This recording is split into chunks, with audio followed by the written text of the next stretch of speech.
What's up, everybody? Anton Kraly here, and I'm creating this video right now to serve as the ultimate guide to dropshipping to help any beginners who are looking to dropship profitably.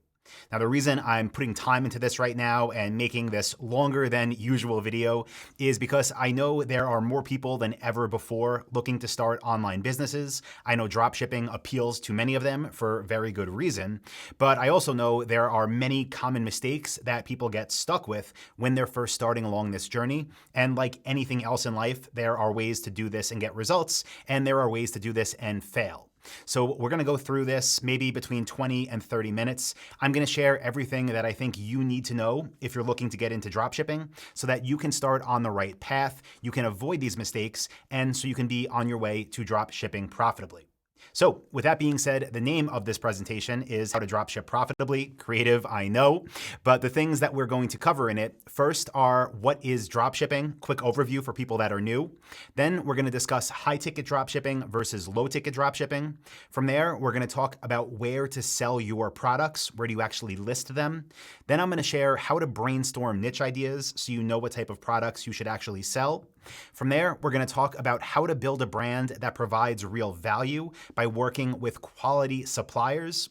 After that, I'm going to show you how to get traffic, meaning buyers, to find you, because if you build it, they will not come. You need to get the right type of traffic to your store so that you can start generating revenue and profits.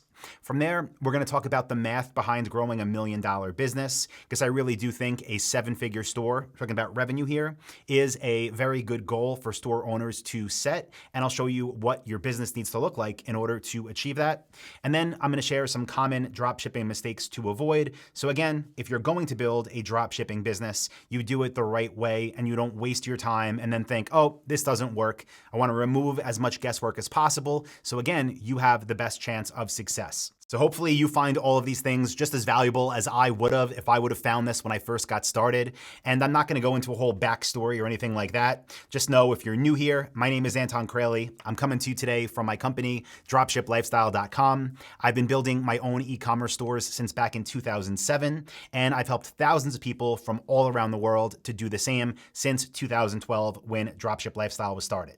Okay, first point I want to cover, what is dropshipping, just so all the total beginners here are on the same page. This is a very simple business model to understand. To make it as simple as possible, I'm breaking it up into 3 steps. Step 1 is the customer orders from you. That means you get the money after they buy. After that, you order the product from your supplier. After that, your supplier ships the product to your customer. You never see it, you never touch it. You're acting as the retailer to sell the goods, and the supplier is doing the fulfillment. Now, within these 3 steps, there are many different things that can happen. You can sell through different platforms, you can order from all different types of suppliers, you can ship from all different parts of the world, but these are the 3 steps that make up dropshipping. If you're doing business this way, you are a dropshipper. Now, the first point that I think is extremely important for everyone here to be aware of are the differences between high ticket versus low ticket dropshipping. And to make this as clear as possible, I'm just using 2 actual product examples so we can compare and contrast the differences. The first is an example of a low ticket product that you can dropship, a cell phone case. On average, you would sell that to your customers for $10, meaning that's what they would pay you. The high ticket example would be a fabric sofa, and let's say the average sale price there was $1,000. Customer buys it from you for $1,000. Now, when it comes to dropshipping, if you work with the right type of suppliers, which we'll talk about, your net profit margin, meaning the money you should keep, should be about 30% on average. Now, what this means is if you go the low ticket route and sell something like a cell phone case, you're going to make $3 in actual profit per sale. That's your 30% of $10. But if you decide to go the high ticket route and sell something like a fabric sofa for $1,000, you'll make $300 in net profit for doing the same amount of work, for building an online store, for attracting traffic to find you, for getting that sale, for having the supplier fulfill that order. Now, I don't know if you've ever been in retail before, but I'll tell you the difference between making $3 and $300 in profit per customer is a major difference. And to make any real money while dealing with $3 in profit per order is enough to make anybody pull their hair out, go crazy, and think, why did I get into business to begin with? So let's look at this one other way, comparing those same 2 products. But now let's look at that compared to your target monthly profit.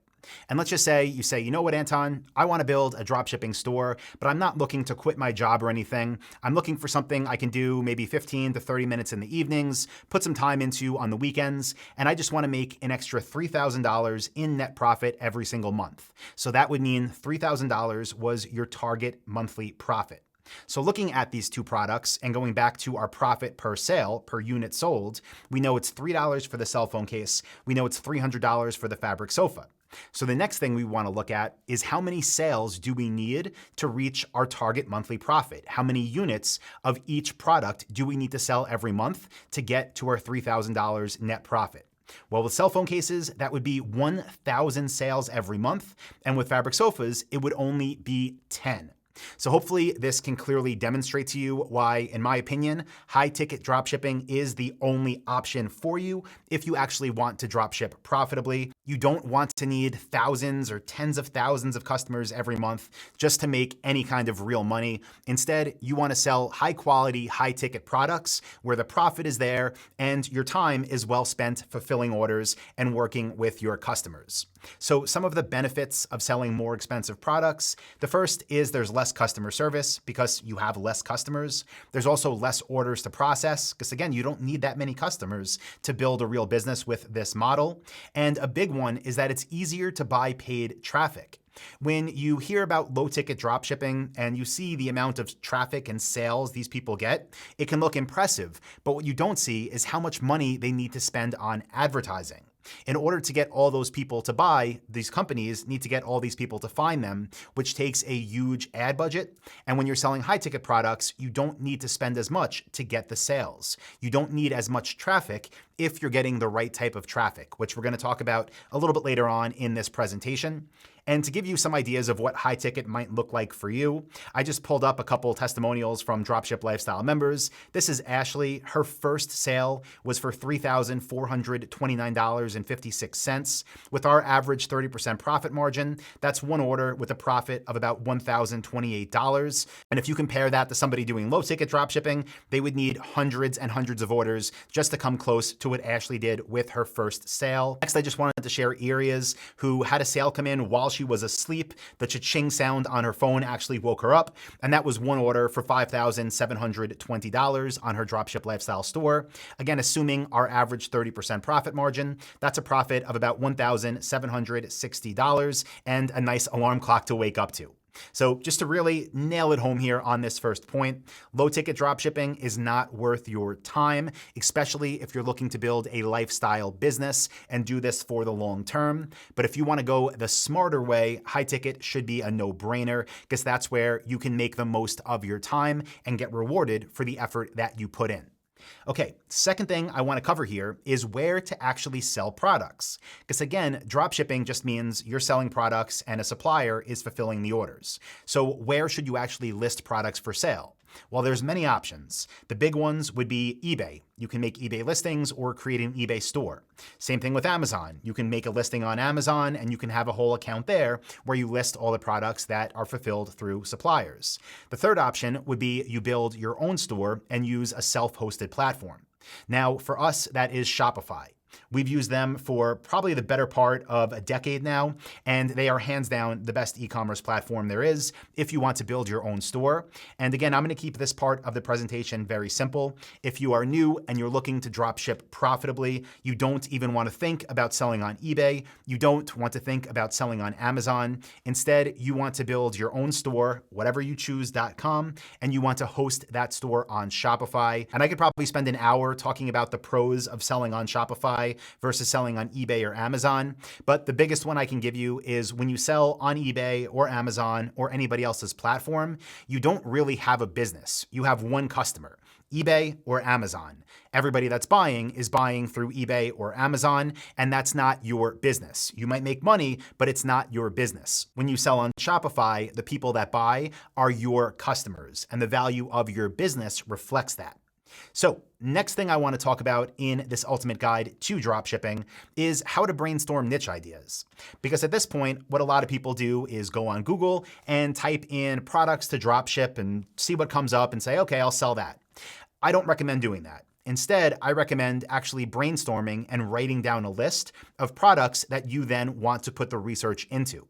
So how do we come up with ideas to brainstorm? First, you could think of things that you have bought yourself. Look around your house, look around your office, go back and check your credit card statements. An example I can give you is a few years ago, I lived in Austin, Texas, right on Lady Bird Lake. And every day I would look out my window of our apartment there and I would see people on stand-up paddleboards. Great. Add it to the list. And just in one living room here, there are so many potential niche ideas that you can add to a list as you're creating this for yourself. For example, we have chandeliers, we have wall lighting, we have a table lamp, we have crown molding, wallpaper, we have a coffee table, a sofa, fireplace, mirrors, vases, a bookshelf, a dining table, dining chairs, wood flooring. These are all products that I would encourage you to add to your list as you're looking around your home, your office, wherever you are, so you can have products to then research and find your winner that way. So some brainstorming ideas. Again, what products have you bought? If you don't spend a lot of money, make a Facebook post and ask your friends and family what they have recently bought. Think about your hobbies, and if anything stands out as a product in your hobbies, you can add that to your list as well. And then also, just what do you notice in your day-to-day life? I keep a running list in my phone of niche ideas that has over 10,000 because I've been doing this for so long. So as this becomes part of your day, you will find opportunity everywhere. So at this point, you might think, okay, well, now I have a list, or at least I have some ideas. How do I even know if there are brands out there whose products I can sell? And where do I find these suppliers? Well, that's where I want to talk about how to build a brand that provides real value, both to your customers and to your bank accounts. This is another thing that is far too often overlooked for many people just getting into dropshipping, because many people are looking for kind of easy wins and the easier money, where in my opinion, you want to build something that will compound on itself and grow for years and ideally decades. So the most important thing that will matter to your long-term success is if you have happy customers. After they buy from you, they get exactly what you promised them, and they are happy with the whole buying experience. The communication, how fast it was delivered, was it accurately represented on your store? All these things are extremely important when it comes to building a brand that provides real value to your customers and your bank account. So when it comes to you now having some niche ideas and wanting to find potential suppliers, you might be thinking, okay, well, I'm going to have my customers that go to my Shopify store and place the order. Now, how do I fulfill the order, right? How do I get these products to the customer? And again, there are many different ways to do this that would all technically be drop shipping. One of them would be you could try to find the products for cheaper on Amazon. Another option would be you can use a Shopify app called de-essers and populate your store with products through that app. And the third option would be you can work with domestic suppliers and become an authorized retailer to sell their products and then upload those products to your Shopify store. So what I want to do is talk about the pros and cons of all three of these methods of fulfillment and the different suppliers you could work with. So if you sold on Shopify and fulfilled through Amazon, the way this works is the buyer would order on yoursite.com. You would then find those products for cheaper on Amazon. You would place the order on Amazon. Amazon would ship the order to your customer. So again, technically drop shipping, and you would keep the difference based on what you sold it for and what you buy it for. Now, this is known as the arbitrage model because dropshippers that do this are looking for those price discrepancies, and that is how they're able to make profits. Now, in my opinion, this is not the way to go because there are many issues with this business model. The first is that it's not sustainable because there's no consistent selling products. You're just trying to find whatever's available at a lower cost, mark it up for as long as you can, and that's what you're able to sell. Also, there is way too much manual work involved with this business model for small profits. Again, we're looking to make the most of our time and effort, and constantly having to change out products and look at pricing is way too much work for a few sales here and there. Also, there is no barrier to entry with this business model. So even if you find some opportunity here, there's nothing stopping anybody else from undercutting you the next day. And with this model, remember, it goes against everything we stand for because you will have angry customers. Because even if you message every seller and say, please don't include Amazon packaging, guess what? They're going to anyway. Customers are going to receive it, say, I didn't order from Amazon, and they are not going to be happy with you because they bought from you. Because of these issues, plus a whole lot more, I do not recommend the arbitrage model of dropshipping. Now, the next option would be to sell on Shopify and fulfill the order through the Shopify app known as de-essers. The way this works is you import the products from the app into your Shopify store. The buyer orders on yourstore.com. You process the order through de-essers. The supplier then ships the item direct to your customer. Again, this is drop shipping, and you keep the difference based on what you sold it for and what you bought it for. Now, this is known as the drop shipping from China model because most of the suppliers on de-essers and similar apps, by the way, in the Shopify App Store ship directly from China. This is another model that I have some big problems with. Let's talk about some of the issues with drop shipping from de-essers. The first is that with this model, you're always trying to catch the latest trend. So think things like fidget spinners when those were hot a couple years back, or those fake hoverboard things that took off. Those are the type of products that dropshippers that use these apps gravitate to, things that are trending now. Also, there's a major problem here with inexpensive and often subpar quality products. And I'm not saying everything made in China is bad. I'm saying the products that are drop shipped directly from China are very often low quality products with no quality control. Again, just like with the arbitrage model, there's no price controls here, so people can undercut you tomorrow and there's no recourse. It really is a race to the bottom in terms of profit margins. There's no branding whatsoever, so people won't be searching for what it is you sell. There are long lead times, which is absolutely unacceptable in the current state of e-commerce. There's no barrier to entry, because again, anybody can do this. There's nothing stopping them. And again, there's no quality control assurance from these suppliers, because if your customers received products that aren't what you thought they were or aren't what you represented on your website, what's going to happen? Are you going to ship it back to China and get a refund? No, you're going to take a loss. So for those reasons and many more, I do not recommend this method of dropshipping either. Okay, so this brings us into the third method I want to talk about, which obviously I'm biased towards because this is what I do. But with that being said, I do this for a reason. I think there are many more pros than cons, so let's talk about them. With this method, the way it works is you choose your niche, you brainstorm like we just talked about, and then you find your future competitors. These are online-only stores already selling what it is you want to sell. Once you find them, you reach out to these brands and you actually become an authorized retailer to sell their products. You have an actual working relationship. From there, you upload the products to your store and the buyer orders from yoursite.com. After that, your suppliers process the orders and they ship them directly to your customer. The way you make money is you keep the difference based on what you sell it for and what you buy it for. Now, this is known as the dropship lifestyle model because this is what I've been doing since I transitioned from importing to dropshipping in about 2009, and I have not looked back since. Okay, so let's talk about some of the issues with this model and why maybe it's not for you. The first would be you need to do market research. With this business model, we don't just throw a whole bunch of stuff against the wall and see what sticks. We do a ton of research before launching a store because we want to have the highest possible chances of success. Also, extremely important here, if you want to go with what it is we do, you need to build your website before you apply to be an authorized retailer for these suppliers, because no legitimate supplier will ever approve you if you call them and say, hey, this is Anton, I'm thinking about selling rugs, can I sell yours? They'll say, where are you calling from? And I'll say, nowhere, but I'm thinking about building a store. No, that doesn't work. You need to build your store first so you have something to show them and get them excited about.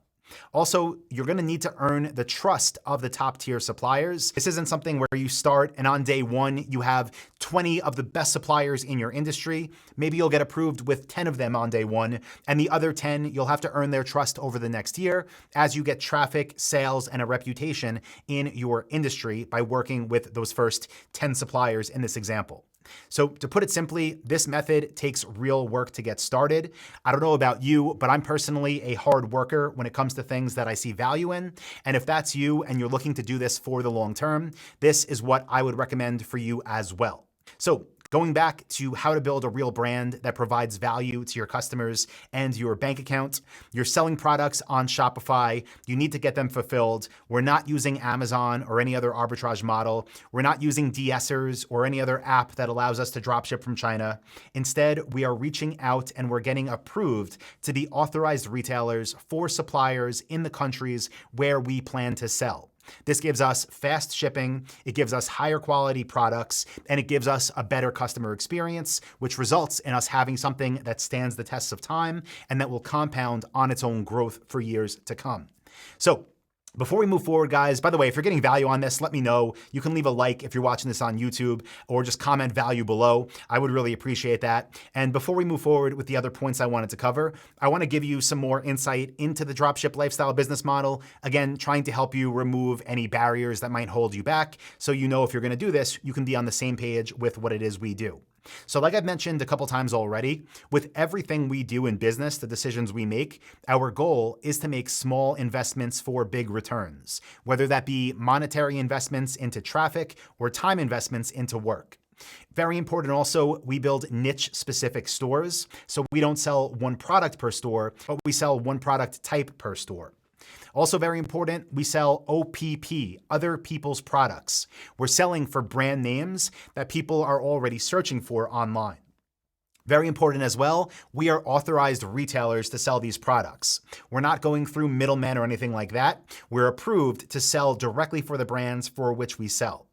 We build online stores using simple tools. I am not a technical person at all, but everything we use, I can do myself. You don't need an engineering degree or to be a computer programmer. You can do this all with simple tools provided by Shopify and other third-party vendors that make softwares for e-commerce. Also very important, we use paid traffic to get sales fast. I am a fan of free traffic and organic methods as well, but from day one, I want traffic, I want conversions, and to do that, I use paid traffic, which is what I would encourage you to do as well. We'll talk about what type of paid traffic in just a couple minutes here.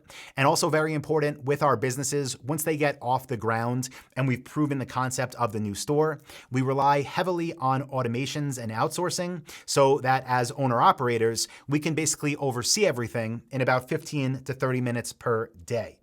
Also, with this business model, we can work from anywhere with an internet connection. I've lived in South America. I've done business from Southeast Asia for like 5 years. I was living over there. It doesn't matter where you are in the world. If you have a computer and internet, you can make this work. Just like Ryan here, he was celebrating halfway through the month at $22,840 in sales, off only 30 orders. Just like Jaya here, celebrating over 1 million Australian dollars in sales at 22 years old with no prior experience. Just like Wad here, saying 10K days never get old, 5 orders in 1 day for $12,110. And again, let me just clarify here, when I show results like this does not mean if you do this, this is what's gonna happen for you. I just wanna show you that high ticket is the way to go, and I'm not the only one out there making this happen. But just like anything else in life, the results that you get from this are entirely yours. You own the wins, you own the losses, you own the I watched this video from Anton and didn't do anything. Okay, let's get back into it with how to get traffic, AKA buyers, to find you. So very simple, I'm gonna give you what I call our 4-step funnel. And in my opinion, this is the only thing you should focus on until you're doing at least $50,000 every month in revenue. So step 1 of this funnel is targeted PLAs. These are product listing ads. These are Google Shopping campaigns that we create within Google Ads. And the benefit of Google Shopping ads is that your actual products appear in the search results. So not just a little text ad, but your product image, the product name, the product price, your store name. So the people that find these and click these are people with buying intent. You don't want a bunch of random traffic to be finding you and hoping they buy. You want the people that find you to be ready to buy, and targeted product listing ads through Google Shopping campaigns are the way to do that. Now, where do you send these people? Well, you send them directly to the product pages for which they searched. So we're not sending traffic to our homepage or to a category page. We're sending them directly to what it is they're looking for so that if they are ready to buy, they can choose us. Now, I'm not gonna go detailed into this in this video because it's not the purpose of it, but one thing you should definitely focus on is making sure your product pages are optimized for trust, because what you're gonna find is that over 80% of your website visitors are first-time visitors. So they're not going to know your company, they're not going to have any previous trust built up. So it's our jobs on our product pages to build that trust factor to get people to not only want to choose us, but to trust that we're going to get them what they are looking at. Now, next step of this funnel is what we do with everybody that leaves without buying. because no matter how good the traffic is, no matter how good your product pages are, not everyone is going to buy. So we make sure when they're on our product pages, we are pixeling them so that we can remarket to them on meta ads. And we're making sure we're doing things like having exit intent overlays where we can capture people's email addresses so that we can follow up via email to close the sale. Now, one thing I see people really just not do is ever have manual interactions with these people that are leaving without buying. And my advice is if you're doing what we do and you decide to go the high ticket route, in the beginning, as you're starting to see people enter their email address in your exit intent overlays, instead of putting them in some mega follow-up campaign that's all automated, reach out to them manually. Email them and say, hey, this is Joe from joestore.com. I saw you were on our site today. I just wanted to follow up. Is there any specific product you're looking for? And is there anything we can do to earn your business? Do these things that don't scale in the beginning, and it's going to help you get these orders for $1,000, $2,000, $6,000, where your profits can really start to add up quickly. And then in the future, when it's more people for you to follow up with manually, then you can have this all automated and have the sales that come in from it on autopilot. Now, next step here that you want to think about is what do you do after people buy? What I do there is something called lead value optimization. And again, that's not the purpose of this video and it's not as beginner friendly, but just know here we're thinking about how can we give customers more value and earn more for everybody that buys from us. So this is where we're promoting related affiliate offers. For example, if we were selling beginner drum kits, we might promote online drum lessons to our customers. And if they buy them, we would earn a commission for referring them to that drum lesson that's going to help them get more value from the thing they purchased from us. So these are the type of things we like to do there so we can earn more than our competitors and have more profit margin. Okay. Next thing I want to cover in this video is what I call the math behind growing $1 million dropshipping business, because I do think $1 million in sales is a good target for maybe your second year in business, maybe your first year if you're really ambitious. And instead of just putting that there as a number and saying you should try to do $1 million in sales, I want to show you what that can look like with the high ticket dropshipping model. So if you were to do $1 million in revenue, again, this is not profit, this is sales. If you're going to do that in 12 months, all you need to do is divide the 1 million by 12. That means on average, you need to do just over $83,000 in revenue every month. Okay. If you have a $1,000 average order value, which is entirely possible with this business model, that would mean you only need 3 sales per day and you will have $1 million in revenue your first year or your second year, whenever you decide to set this as your North Star and as your target. But even more impressive than that low customer count, is that to do this at a 2.5% conversion rate, meaning out of every 100 website visitors, 2.5 of them buy, you only need 120 unique website visitors every day. And even if you're spending $1 per click, that is $120 in ad spend every day.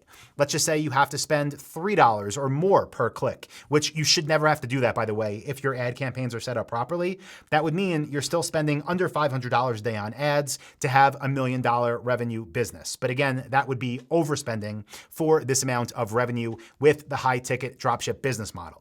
And the reason I share this is, again, just to make it more real for people, so you don't think you need hundreds of customers a day, so you don't think you need to quit your job to support a business of this size, because even though the revenue is really high, the customer count does not have to be. Very important thing to keep in mind as you start to build your own dropshipping store. Okay, guys, final thing I want to cover in this video is what I call common dropshipping mistakes to avoid. I've already covered a bunch of different things as we've went through the previous points, but there's a few more I just really want to hammer home to make sure you don't get yourself caught up with one of these. And then again, give up and say dropshipping doesn't work, or find yourself in a position where your store is not profitable or less profitable than it could be. So first thing you should always keep in mind is that you should never pay for access to a supplier. The suppliers that we work with and the suppliers that you should work with are the ones that work together because there is a mutually beneficial relationship, because they believe that by having you be one of their retailers, you will bring in sales for their company, you will treat the customers right, you'll be able to make money, they'll make money as well. They don't make their money off fees, they make their money off of that working relationship. So if a supplier tells you, sure, you could sell our products for $100, for $1,000, whatever it is, in my opinion, that means they're what I categorize as a bronze supplier, and you just want to move on to the next one. Do not work with them. Next thing, do not build a general store. What I mean by that is when you're choosing what you want to sell, don't think, I want to sell stand-up desks and maybe I'll also sell rugs on that store and maybe I'll also sell decorative lamps. No, build a rug store, build a stand-up desk store, build a decorative lamp store, but don't mix them all together on one. I've done this both ways in the past, and when you separate stores and make them niche specific, they have a higher conversion rate, which makes our traffic more profitable and gets us a better return on ad spend. Another thing I want to share here is that you should prioritize suppliers who enforce MAP policies. MAP stands for minimum advertised price. And if I sold for the supplier that made the stand-up desk that I'm at right now, and minimum advertised price for this stand-up desk was $1,000, that means the lowest I could advertise it for was $1,000. And if you were my competitor, the lowest you could advertise it for would be $1,000. Now, there are times that working with non-MAP suppliers can be profitable, but when you're first reaching out to suppliers, the ones that have MAP policies in place, minimum advertised price policies, are the ones you want to prioritize and the ones you want to spend money on for advertising. Now, another thing that's very important when it comes to dropshipping profitably is not trying to compete with offline retailers. When you're doing your supplier research and you're trying to find companies to sell for, you want to find them by reverse engineering online-only stores. So let's say you were going to sell baby furniture, right, for a nursery room. You wouldn't want to go to Buy Buy Baby and see what brands they sell for because they have huge stores all over the US at least. Instead, you'd want to go on Google and find online-only baby nursery stores, find the brands they sell for, and reach out to them. Very important here, do not buy turnkey stores. If you want to have somebody design a store for you, that is all well and good. But if you ever see any company out there or any person promising you buy this store and it comes with X amount of revenue attached to it, if it's something new that doesn't have history, where they just say you buy it and it's coming with this, it's a scam. In my opinion, it's a scam. It's not going to work out. The companies that sell what are known as turnkey stores literally use the same copy and paste themes over and over and over, and they're working with middlemen suppliers. There really is no revenue attached to them, and it's a quick way to find yourself in a situation where a few months later down the line, you realize you're back at square one and you have to start over anyway. So do not buy a turnkey store. Also, this one sounds a little bit weird, but it's important. Do not build a business in which you're scared of your customers. All the decisions that you make from whatever niche you want to choose, from the brands you actually want to become an authorized retailer for, from the policies you put on your store, should all be designed around having you have a healthy business that's profitable and having happy customers. There are so many people that I've known over the years that have gotten into this whole low-ticket dropshipping from China thing, where their businesses have constantly went under and they've had to reinvent them because the customer service is the last thing on their mind. They're not starting from the perspective of how do I even find niches and suppliers that will make my customers happy. They're looking for that quick money. And what that leads to is people leaving bad reviews, people filing chargebacks, wanting refunds, and pretty much hurting your business. The way you want to approach every decision as you build your dropshipping store is, what can I do that will give me the best possible chances of having every single customer leave me a 5-star review, which will have them happy, have them want to come back, and in turn lead to more people buying from me because my trust factor is going up. That's how you want to approach this business model, because again, this isn't something you want to think about as a 6-month venture. You want to think about this as in 5 years, in 10 years, where will my business be? So quick recap of what we've covered so far, guys. What is dropshipping? We covered high ticket versus low ticket dropshipping and why you want to stick with high ticket, where to sell products, which again is your own Shopify store, how to brainstorm niche ideas, how to build a real brand that provides real value to your customers and your bank account by working with domestic suppliers, how to get traffic. I gave you my 4-step funnel there to get buyers to find you. We talked about the math behind growing $1 million business and why I believe that's a good North Star to set. And then we just covered some common dropshipping mistakes to avoid.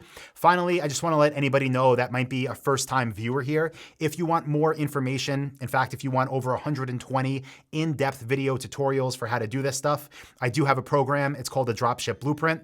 It has 8 modules in it. Module 0 is called Foundations, and this is where we cover things like business and personal taxes, also business formation options, just so you have everything covered and your business is legitimate from day one.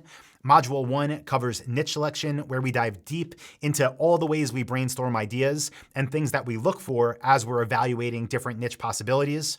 Module 2 is all about market research. This is where we go through different softwares and tools that we use to make sure our niches actually get that green light and to make sure it's worth our time. Remember, everything we do is research heavy to make sure we have winners before we really do the work, and that's covered in Module 2. In Module 3 of my dropship blueprint, I show you from A to Z how to actually build a gorgeous, high-converting Shopify store. Module 4 covers exactly how to get approved with dropship suppliers in your niche, including my phone and email scripts, so you know what to say when you are talking to these companies. Module 5 goes over everything we do to optimize for conversions to get people to actually buy from us after they find us, after they're on our store. Module 6 covers all the different ways for how we get traffic, from free methods to paid methods to cold traffic to warm to hot, all of our remarketing strategies plus email marketing. It's all in Module 6. And Module 7 is all about how to outsource and automate so that once everything is set up and being managed by yourself and a team, you as the owner operator can spend 15 to 30 minutes a day overseeing everything to make sure everything is operating smoothly as it should be with the automations that we put in place. So guys, if you want to learn more about this, I do have a free training that will go more into depth on everything we talked about today. Plus, I make a special offer there for the dropship blueprint, so definitely worth checking out. I'll post a link in the description of this episode below that will take you to register for that free training and take that next step into building your own highly profitable, semi-automated dropshipping store. So as always, I hope you got value from this one. If you did, let me know. I love that feedback. It keeps these episodes coming out. And with that being said, I hope to be working together shortly inside of the Dropship Blueprint. See you, everybody.